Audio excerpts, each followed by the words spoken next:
So let's go to خير من ألف شهر. What does it mean that it's better than 1,000 months? Allah Azza wa Jal mentions that we have revealed it on Laylatul Mubarakah, a blessed night. And Mubarakah, Barakah means something is increased.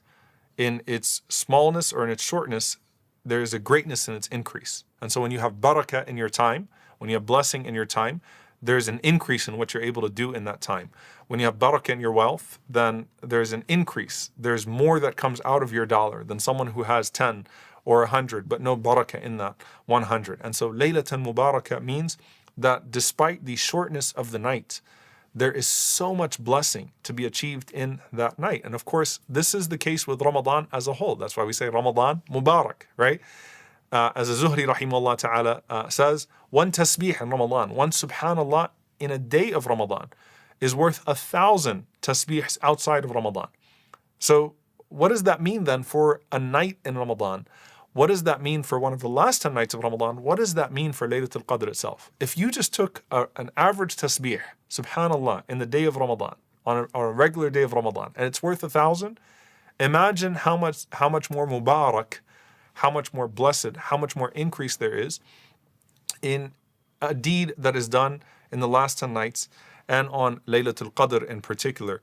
And this is similar to when the Prophet ﷺ mentions that when a person does a good deed, that Allah Azza wa Jal rewards it by 10, up to 700, up to whatever He wills.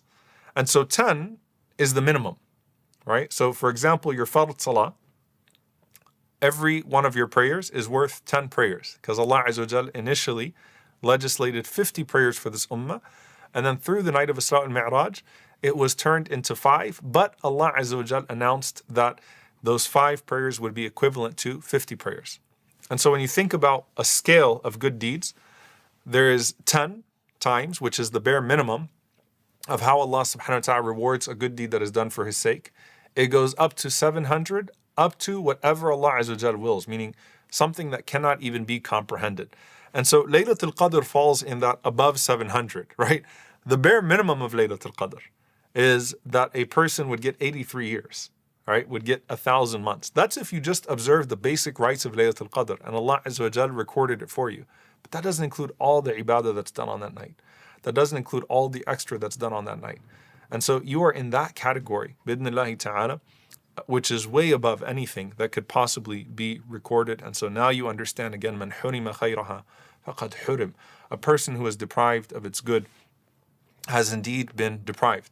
Now when Allah Azza wa Jal also says, أَنزَلْنَاهُ فِي لَيْلَةٍ مُبَارَكَةٍ, that we have revealed it on a blessed night, then that means that you should be engaged on that night in anything that is mubarak, anything that is blessed, and you should also be mubarak to everything and everyone around you, right? So when Isa alayhi salam says, وَجَعَلْنِي مُبَارَكًا أَيْنَمَا كُنْتَ, Allah made me blessed wherever I may be someone who is engaged in those last 10 nights in something that's blessed at all times, and be a blessing to other than you, bi'idhnillahi ta'ala, on that night, whether that's through the kindness that you show or the sadaqah or the dua that you make for people, bi'idhnillahi ta'ala.